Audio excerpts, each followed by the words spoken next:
My name is Ellen Curran, and I am your host for Walpole Green. Each month, we present a topic related to the climate crisis and what we can do about it. I am a member of Walpole Green. Walpole Green is a group of residents from Walpole dedicated to a healthy environment and to achieve 100% renewable energy.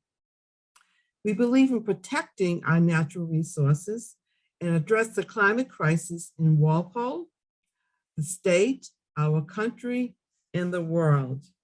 Today, I am pleased to present to you Dr. Ambarish Kamalka. Dr. Kamalka is a research professor at the Department of Geosciences at UMass Amherst and a research fellow at the Northeast Climate Adaptation Science Center.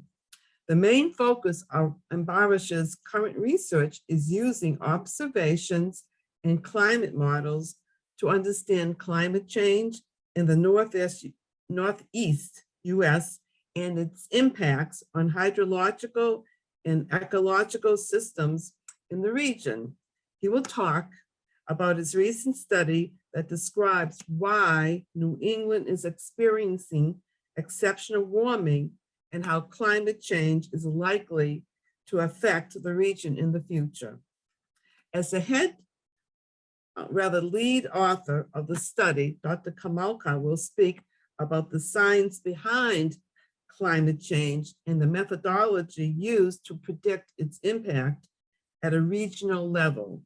Understanding the projected climate changes specific to the Northeast US holds a great importance to our regional planners. Dr. Kamalka will do a presentation first, and then it will be followed by questions.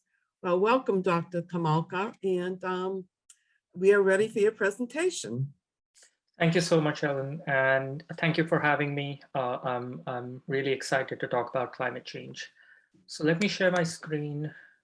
So as Ellen said, what I'm going to do today is talk about climate change. I'll talk a little bit about global climate change and how do we know that the climate is changing. And then I'll describe some of the regional consequences of global climate change for us here in the Northeastern US.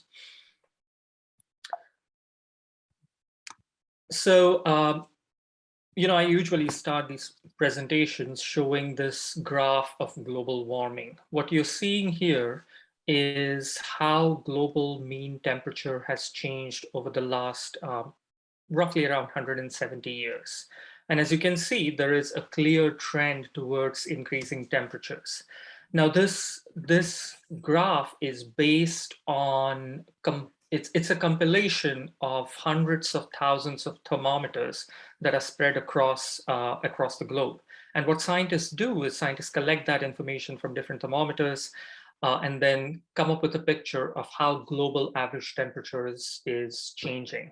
And as you can see, different colors on this graph essentially show how different groups of scientists take all the thermometer data from all across the world and put it all together. They use slightly different methodologies. There are corrections to be made and so on. As a result, you get slightly different results from different groups of scientists. But what is clear in this graph is that the global average temperature has increased over the last 170 years. If you were to assume pre-industrial times is 1850 temperatures, then you can see that the current global average temperature is about 1.2 degrees Celsius. So that is roughly 3 degrees Fahrenheit above what the pre-industrial temperatures were. And so, it seems like a small number, 1 degree Celsius or 1.2 degrees Celsius, but it has immense consequences for us, for humans, as well as ecosystems. And I'll talk a little bit about that. Now, global average temperature is just one indicator of climate change. There are many other independent measurements that tell us that the world or the world's climate is changing. So as I was describing, I was talking about temperature, and that's shown on the top left. But then at the same time, we can do similar measurements to see how the world's oceans are changing. And this graph right here shows you that the ocean temperature has also increased over the last century. It's hard to see all the numbers here on the screen, but all I want you to see are the trends in these diagrams. So the sea surface temperature is going up, as well as the mixed layer of the ocean, the topmost part of the ocean is warming, and some of that heat is being transported to the deep ocean as well. As you can imagine, the 70% of the planet is covered by water, and it takes a lot of energy to heat up the ocean. But our measurements show that over the last 120 or 150 years, the oceans are warming alongside temperatures. On the right side, you see Arctic sea ice. As you increase the temperature, it melts sea ice. And so there is a clear trend towards decreasing Arctic sea ice over the last 40 years. And one important consequence of increasing temperatures, of melting ice and glaciers, and of warming the ocean, what that does to the sea level is that the sea level goes up. Because of ocean warming, warm water expands. So as the oceans warm, they expand. And at the same time, you're melting ice that is locked up in ice sheets and in glaciers, and you're putting all that extra water into the ocean. And as a result, the sea level is going up, and that's what you see in the bottom right. So this really summarizes the current state of climate. We have these independent measurements that all tell us the same thing, that the world's climate is warming, and the oceans are warming, they're expanding, the sea level is going up. And because of that warming, the ice locked up in ice sheets and glaciers is disappearing. Now, why is this happening? And one of the reasons behind this is that the atmospheric concentrations of greenhouse gases are increasing. Greenhouse gases are always in the atmosphere. They trap some of the heat emitted by the planet, and by trapping that heat, the Earth gets warmer. But what we are doing through burning of fossil fuels is that we are increasing the amount of greenhouse gases that are present in the atmosphere. And so on the left-hand side, you see the measurements for carbon dioxide taken from Hawaii. And you can see that since the 1960s, the concentrations of CO2 are steadily going up. What you see in red are seasonal variations in carbon dioxide concentrations. And those seasonal variations come about because during the Northern Hemisphere summer, as the vegetation grows, it sucks up some of that carbon dioxide from the atmosphere. And so it goes down a little bit. In winter, where we do not have much photosynthesis and vegetation going in the Northern Hemisphere, that extra CO2 stays in the atmosphere. But overall, we're putting more carbon dioxide in the atmosphere than the absorption by the biosphere and the ocean. And as a result, the overall accumulation tells us that the CO2 levels are going up. Carbon dioxide is just one greenhouse gas. There are other greenhouse gases in the atmosphere, such as methane and nitrous oxide, and concentrations of those two gases are also going up. So overall, greenhouse gas concentrations have risen since Industrial Revolution in the mid-19th century. Now, we know that the increase in these concentrations is because of human activity, because the rate at which these concentrations are going up matches very well the rate at which we are burning fossil fuels. So the emissions of greenhouse gases because of the burning of fossil fuels have risen dramatically since the Industrial Revolution, as the bottom left shows, and as a result, the concentrations are going up. And we know exactly what are some of the factors, what are some of the sources of these emissions. It's burning coal, it's burning natural gas, cement production, and oil. And those are the main sources of greenhouse gases in the atmosphere. Now, scientists have been studying how anthropogenic greenhouse gas concentrations, or how human activity is affecting our climate, for the last 100 years. And every 5 to 6 5 to 6 years, scientists come together, they come up with a synthesis of all the available literature and try to distill all that information and summarize it in a way that policymakers and politicians can understand. And so we've had these reports, quite a few reports over the last few decades. And the report that was published in 2007 indicated that most of the observed increase in temperature was very likely due to human activity. And the term very likely is describing over 90% confidence in that case. But then as you see, in subsequent reports, our confidence has gone up because we've had more studies, we've studied the system very well. And as a result, our confidence that human activity is what is driving global warming and climate change, that confidence has gone up. And so in 2013, the same report said that it is extremely likely that human influence is responsible. And this extremely likely term talks about over 95% probability. And the report that was published last year in 2021 used the word unequivocal, which means that there is now absolutely no doubt that human activity is responsible for climate change. And essentially this evolution of confidence is because we've been studying the system more carefully and we're trying to understand what are some of the drivers of the observed climate change. And we know very well that it's the human activity that is responsible. So as we understand what's driving this change, we have to figure out what we can do about it. And there have been conferences. There's a conference every year, which is called the Conference of Parties, the COP summits that you might have heard about. And one of those was back in 2015, the Paris Agreement, where all the countries decided that we needed to hold the increase in global average temperature to well below 2 degrees Celsius. And we needed to pursue efforts to limit the temperature increase to actually 1.5 degrees Celsius above pre-industrial levels.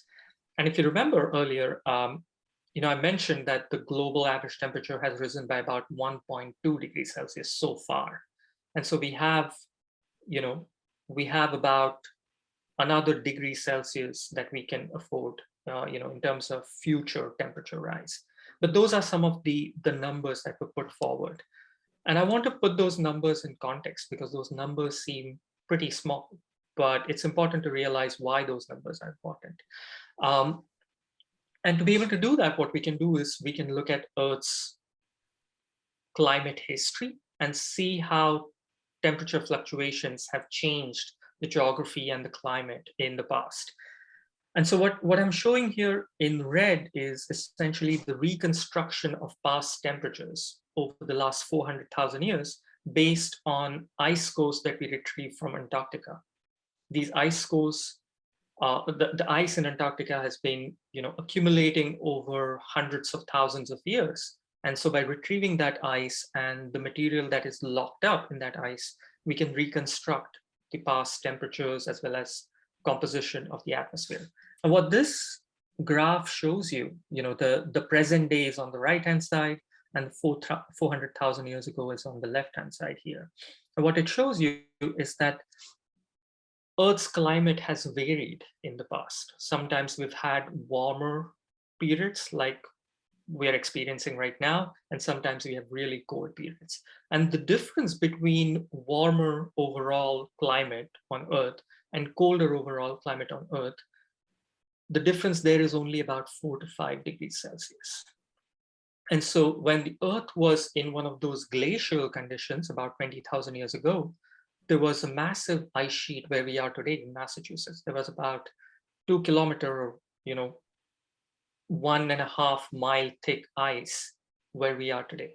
And so you can imagine that just 4 or 5 degrees Celsius change in temperature can mean very different geography and very different climate conditions.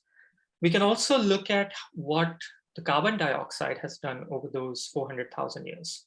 And we can see that the carbon dioxide levels have fluctuated between 280 parts per million when the climate was warmer and 180 parts per million when the climate was cooler.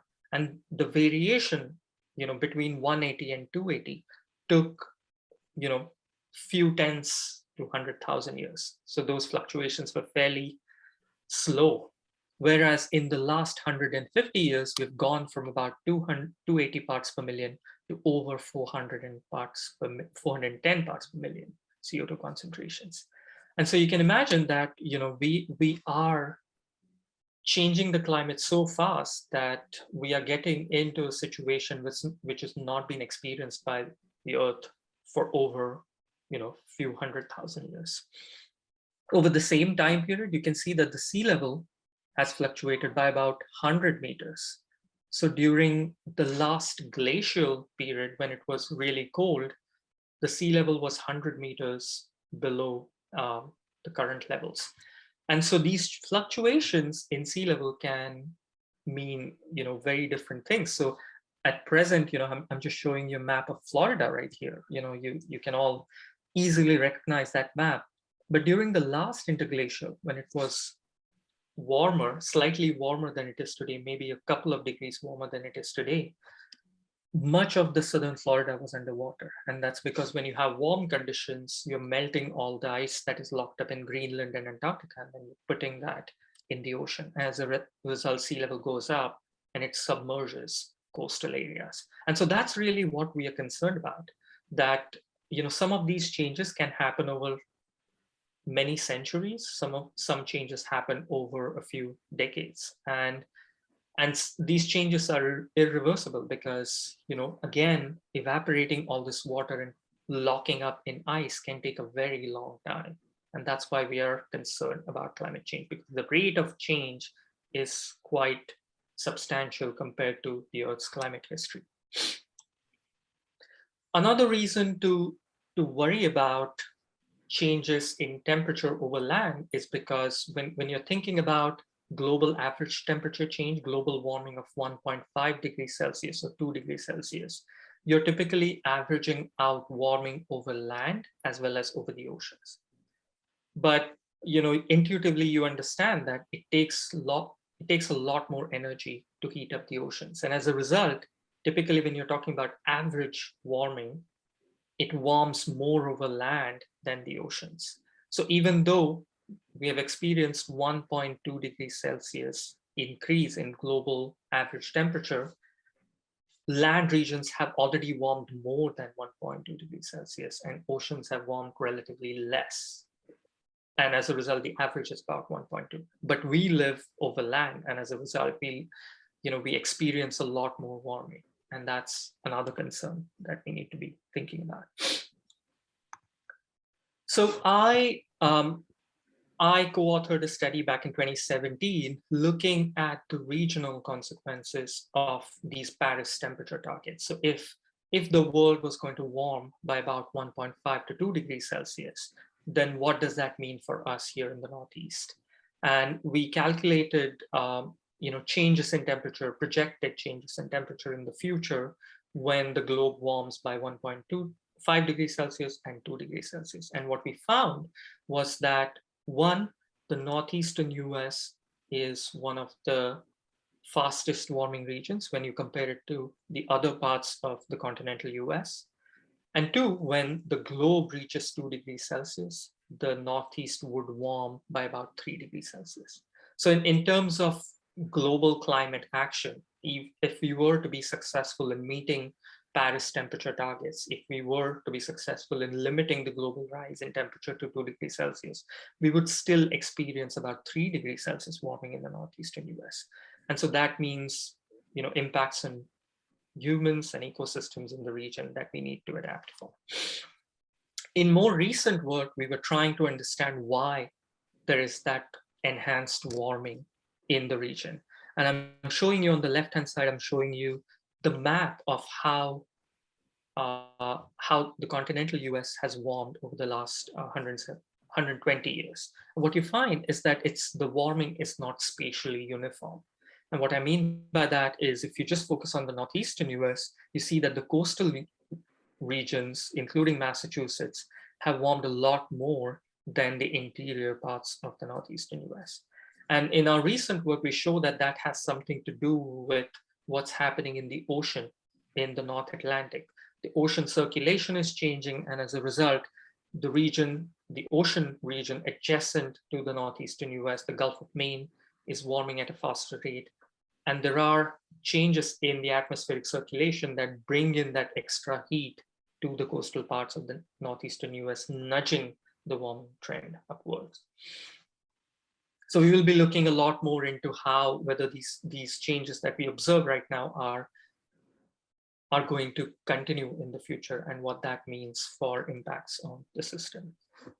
Just to give you a context in terms of the hemispheric scale picture, what I'm showing you here is how the northern hemisphere has warmed over the last 120 years. And all the regions where you see bright yellow colors, those regions have already experienced over 2 degrees Celsius, or about 3.5 degrees Fahrenheit warming so far. And as you can see, in North America, you don't see that many bright yellow regions, except for this coastal part of the northeastern US. So what we are saying here is that, especially in summer, our region, our coastal region, is really experiencing exceptional level of warming. And that has to do with what, as I mentioned earlier, the ocean circulation and the changes in the atmosphere. So we can think about how some of these trends are going to change in the future. And to be able to do that, we use certain scenarios of greenhouse gas emissions, because we don't exactly know how the humanity is going to act. And so we don't exactly know what the future trajectory of greenhouse gases is going to be. So we come up with some possible trajectories of greenhouse gases, and then we use numerical models that can simulate the global climate to understand how the climate will respond to future changes in greenhouse gases. And these different colors essentially indicates, possible futures based on different emissions scenarios. If we were to emit a lot more carbon dioxide, then we would be on this red trajectory where, temperatures could go up by about 8 degrees Fahrenheit by the end of the century. But if you're able to do mitigation effectively and limit our carbon dioxide and greenhouse gas emissions, then we will be able to limit the temperature rise here. This result is for Massachusetts to about 6 degrees or even less, 5 degrees Fahrenheit. Now, increase in overall temperatures has an impact on extreme events. Summer daytime high temperatures in Boston at the moment rarely go above 90 degrees Fahrenheit in today's climate. But in very high emission scenario, which is beginning to look not very plausible because we're already doing a lot to curb emissions, and there have been recent technological advances in renewable energy and renewable energy production, and as a result, we're not on this high emission trajectory anymore. But if we were to continue burning coal, then unlike today, where we don't experience very hot days in Boston, we could experience, as high as 20 days by the end of the century that are above 90 degrees Fahrenheit.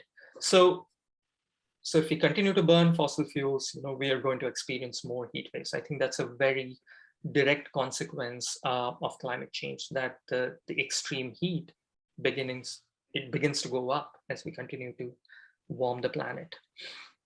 The other way of thinking about it is summer in Massachusetts, for example.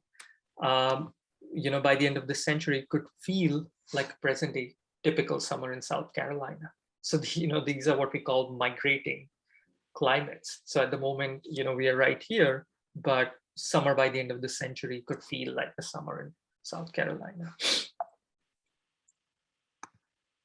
What about rainfall? Rainfall is another variable that is really important. It's difficult variable to simulate because it depends on a lot of different factors.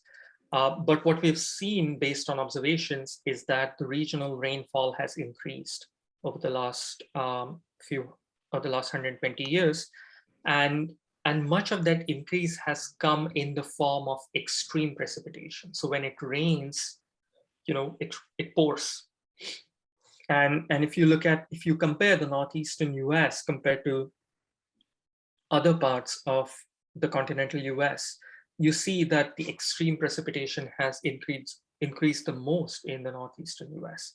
And both of these trends, that overall precipitation as well as extreme precipitation, is projected to increase in the future as well. Now you can imagine in winter, if you increase temperatures, that then more precipitation will come down as rain instead of snow. And so that's going to be, another important factor. Our ski industry depends on snow on the ground. With warming, that's going to be an issue.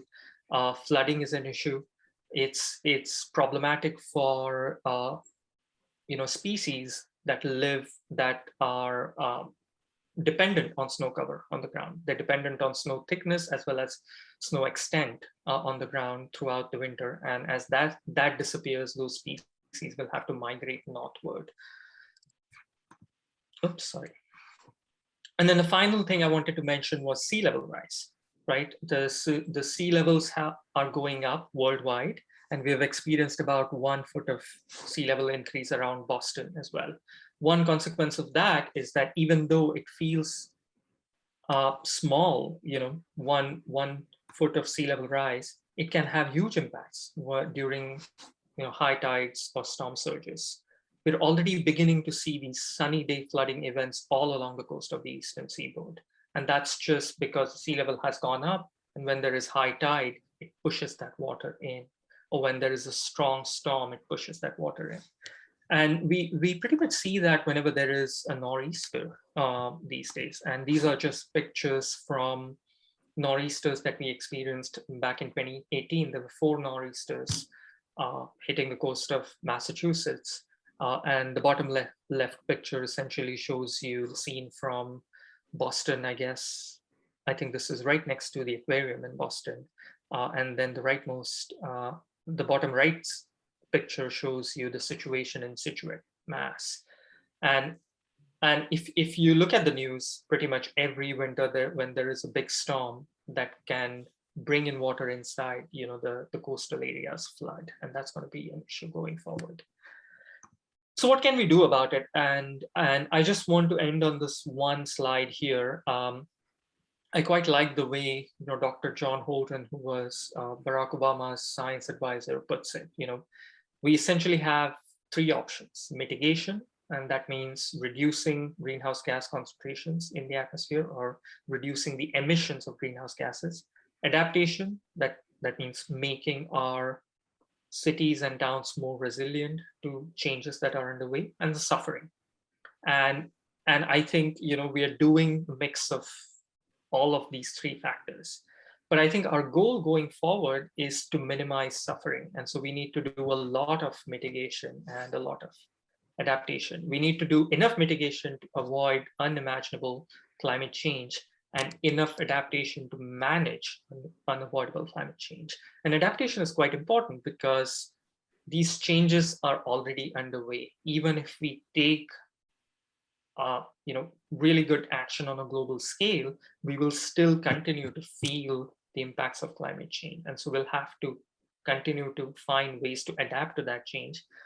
But if we want to stop it from becoming worse, then we have to do rapid mitigation. We have to rapidly reduce the emissions of greenhouse gases. So I'll stop there. Thank you.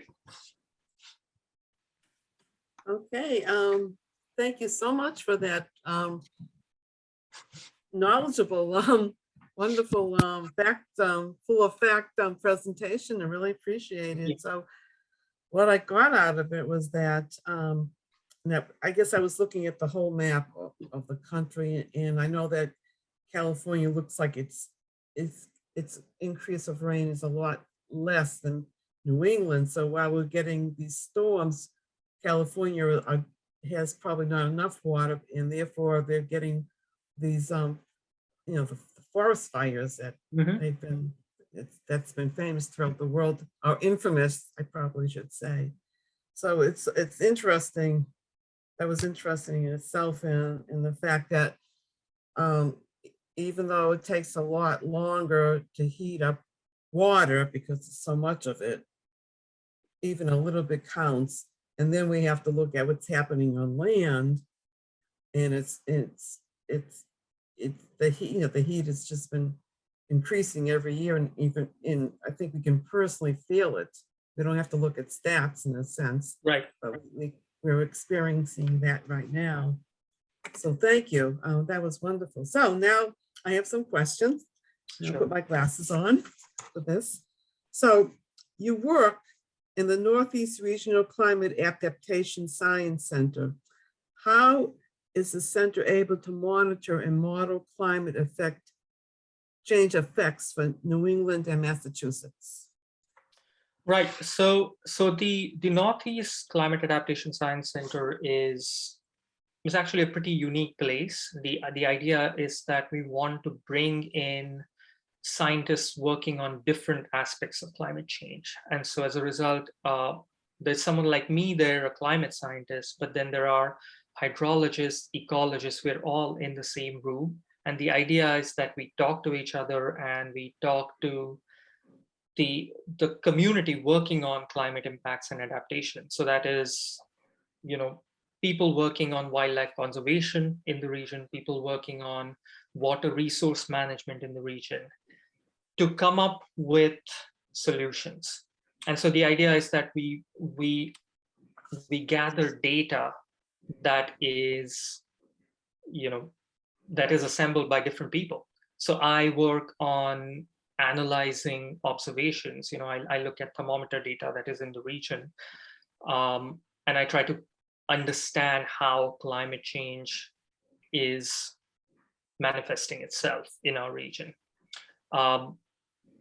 One great thing about climate science at the moment is also that because there's this need for climate action on global scale, a lot of data that we generate through these climate model simulations, and these simulations happen all across the world. So there are modeling centers all across the world trying to understand the response of the climate system to these changes in greenhouse gases. And there is an effort to make all that data public so that everyone can use that data and understand changes that are happening in their regions. Because I think we have to realize that even though what we experience is happening on local scale, what happens here in terms of climate is connected to the global changes in the climate system. When the ice sheet melts in Antarctica, it puts in water in the ocean there, but that has an impact on sea level near Boston as well. And so these are global climate models, developed by scientists all across the globe that try to simulate the system and make that data public. So I work on observations as well as model data to understand what's happening in the Northeast. Similarly, ecologists and hydrologists have their models to try to understand how species are responding to some of the changes in temperature and precipitation. So they would come to me and ask me, what temperature precipitation data do you have? Can we use that for modeling work that we're doing for our species impacts assessment? And so we will work together on a project and combine all those sources of data sets to understand the impacts.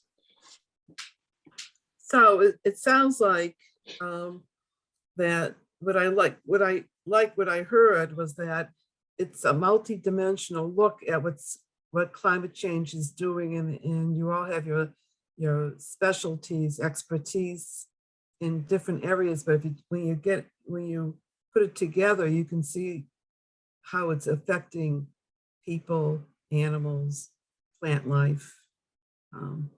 That's fantastic. Absolutely. I mean, I think I would just, that's an important point. And I think, typically we all work in our silos.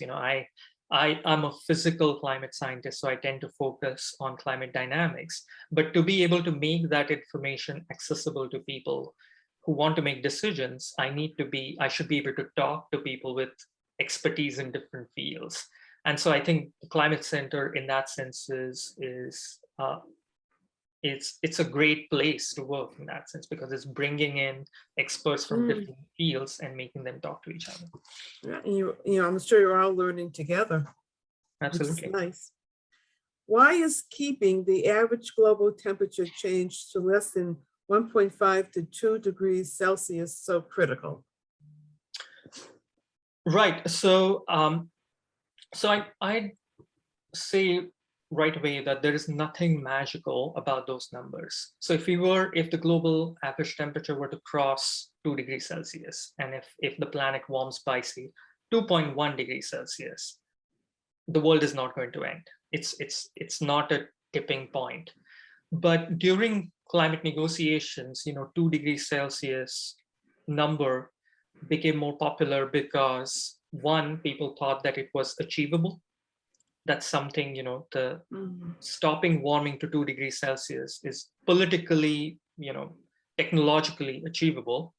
And at the same time, it was something that was easy for people to understand. It seemed like a number that we could use to galvanize action, to trigger people into making decisions.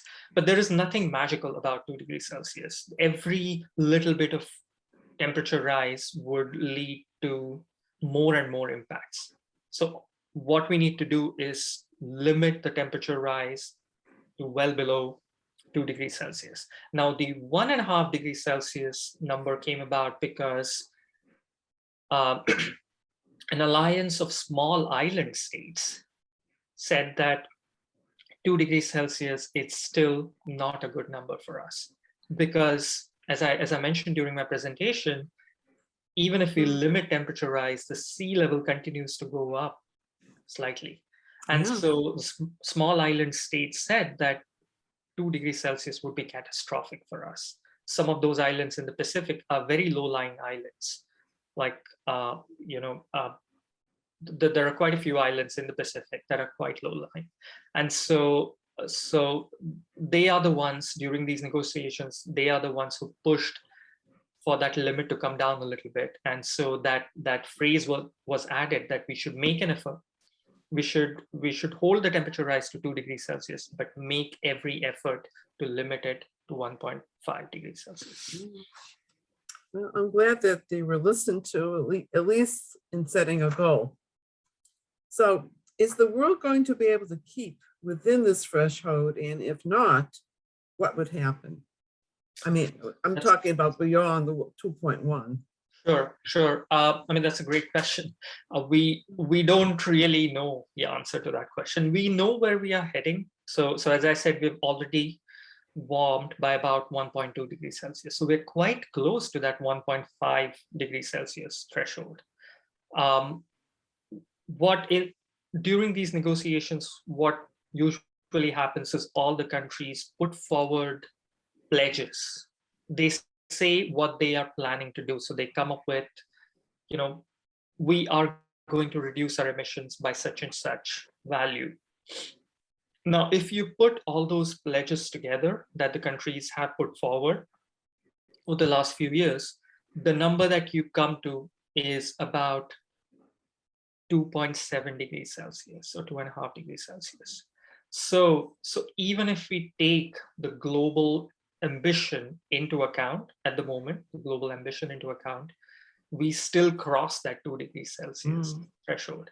And I would also note here that those pledges, they're just pledges. That idea, those statements are not legally binding. That if countries want to, cross those emission thresholds that they've set themselves for, there are no legal consequences because it's a very difficult geopolitical problem to put those into place. But at the same time, having said that, I would also like to highlight that over the last few years, the globe has made, overall, we're making great strides in terms of switching to renewable energy, making that more accessible, and generating, significant percentage of our electricity using renewable energy rather than burning coal.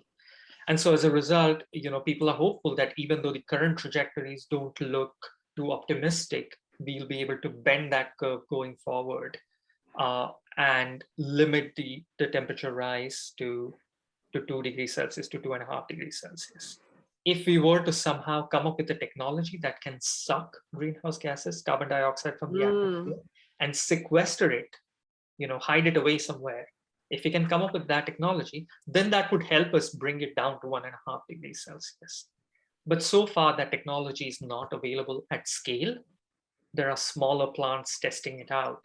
But so there is hope that, some combination of global action plus technological innovation would help us keep those levels uh, manageable.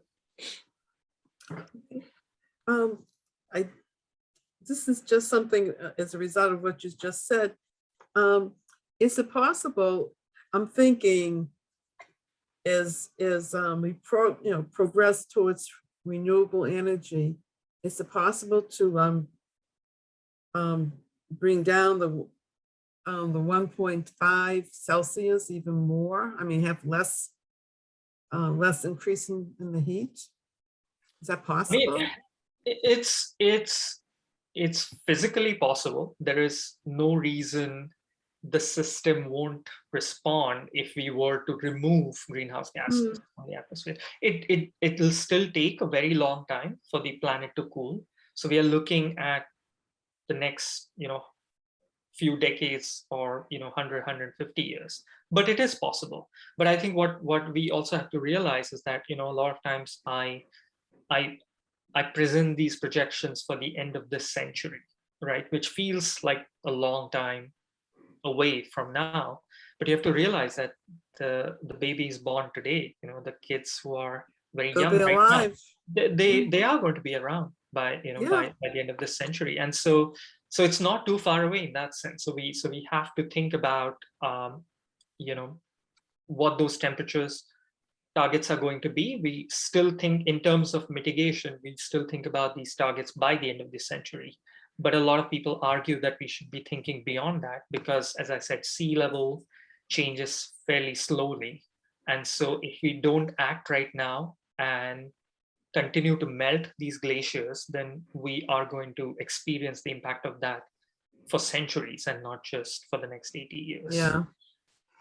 Yeah. I know that Alaska, its permafrost is melting. Yeah. And that there Warming, are, I should say, maybe. yes. No, I think, and some of those are still unknowns, right? In a sense that we are basing our projections using the knowledge, or using the system that we've observed and that we understand.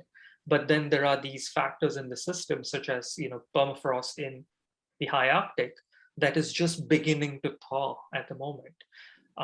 And it can work like a amplifying feedback loop. If you thaw permafrost, you emit methane, which is a greenhouse gas that leads to more warming, that thaws more permafrost. So there's more methane and more warming and so on. So it's a cycle. And so the concern is that we don't want to trigger some of these positive feedback loops that are in the system, because then those loops can amplify the initial warming substantially.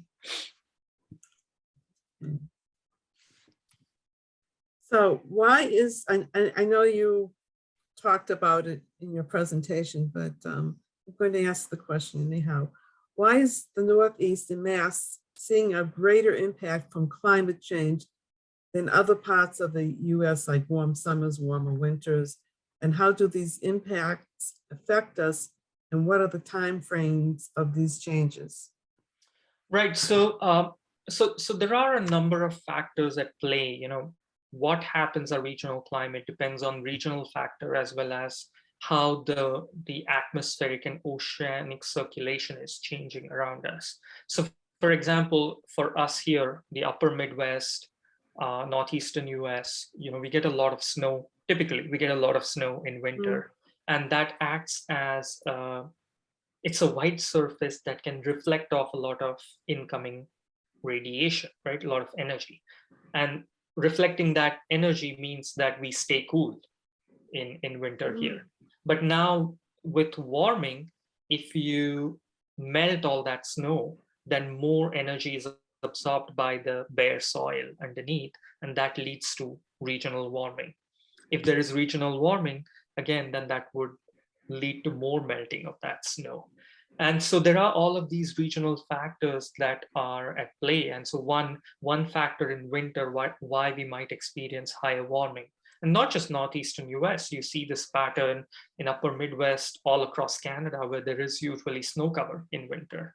And as that snow cover disappears with warming, you see higher and higher warming in winter. In summer months, what is happening here, especially, is, as I alluded to, it's related to what's happening over the ocean. And the ocean waters just next to the northeastern US are warming at a faster rate compared to other parts of the global ocean.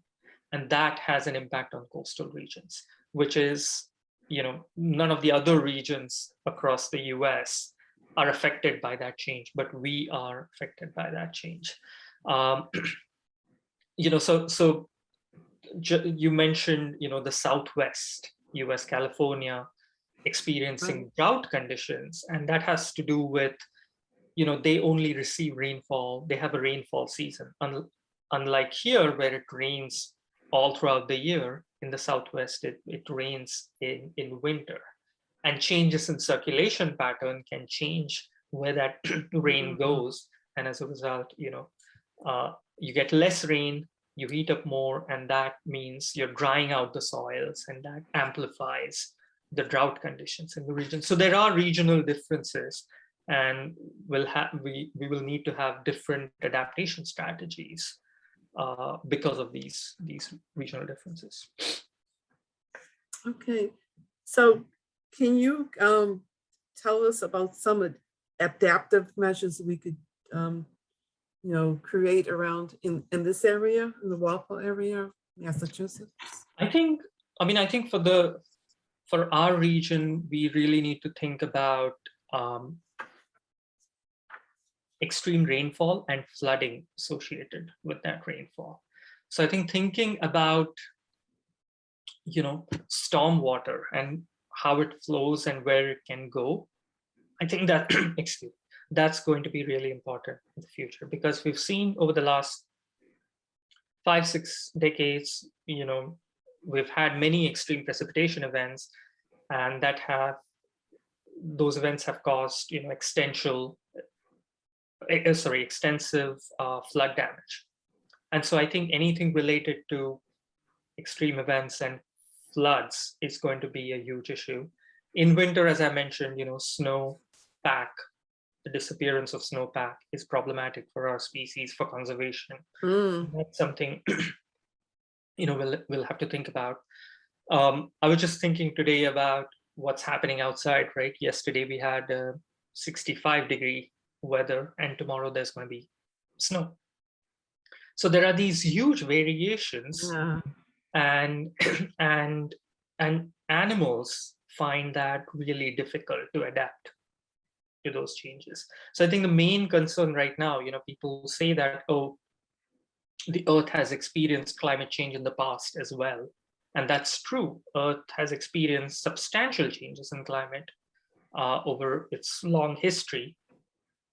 But typically those changes have happened slowly. And as a result, the species, and if there were humans, we got time to adapt to those changes. What's happening right now is, with all our infrastructure is built for a relatively stable climate that humans have experienced over the last few thousand years. But now that is changing fairly quickly.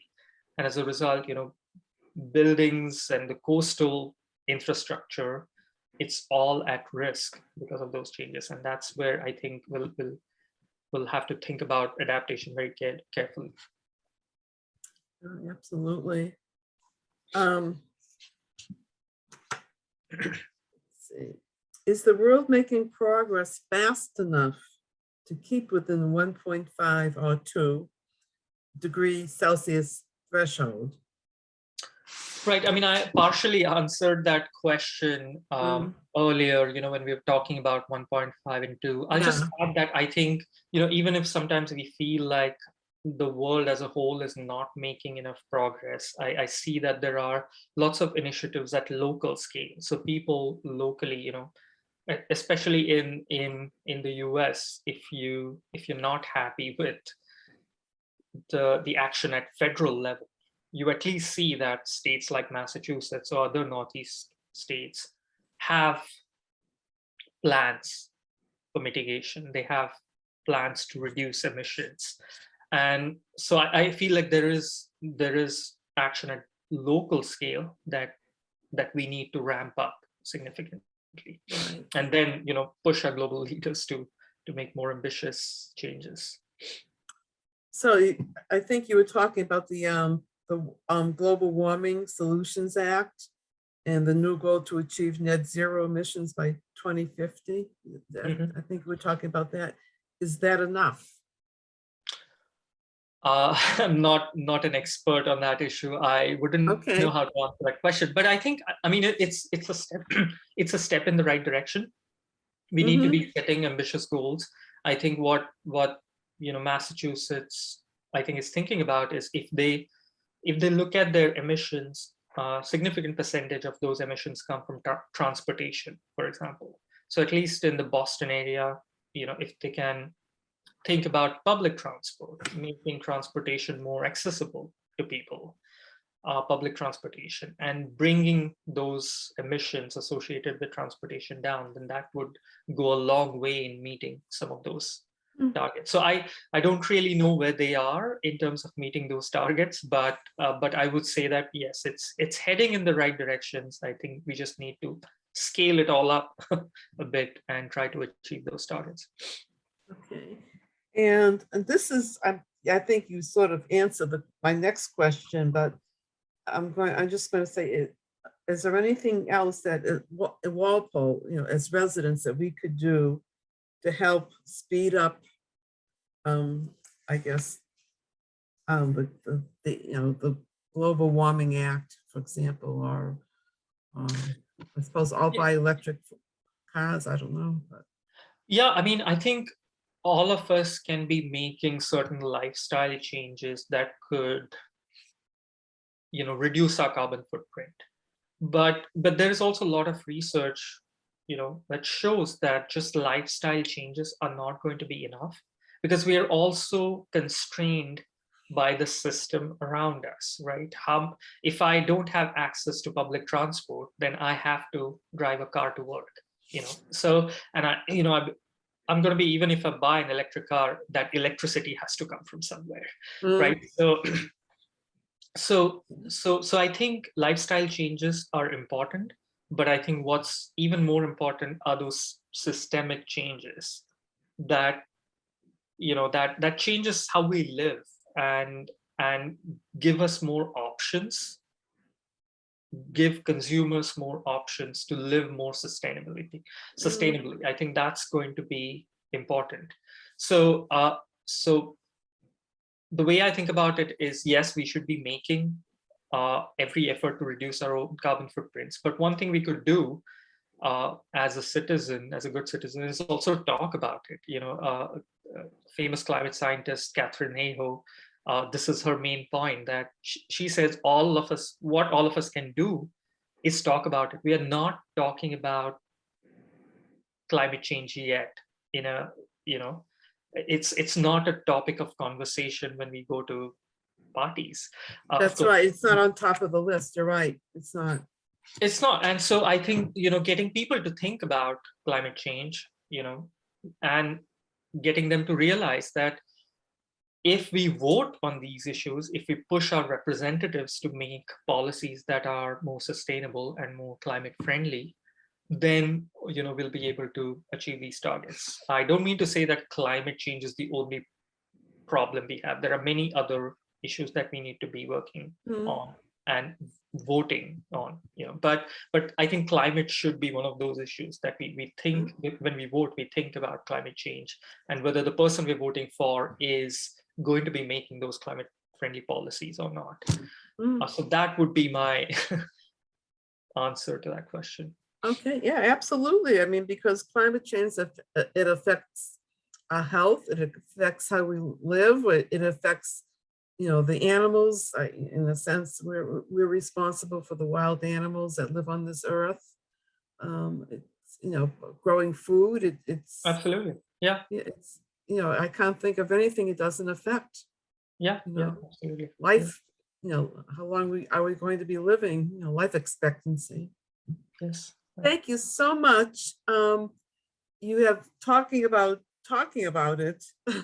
You have given us a lot to talk about and think about, and I so appreciate the knowledge that you have shared with us today. Thank you so much, Ellen. It was You're really welcome. nice talking to you. Thank you, everyone, for being with us today and listening to our guest. Next month, we will have David Ruggiero. He's our energy manager for Walpole, and also Sharon and Norwood. And please look at our Facebook page. It has lots of wonderful information about the environment. Thank you and have a good month.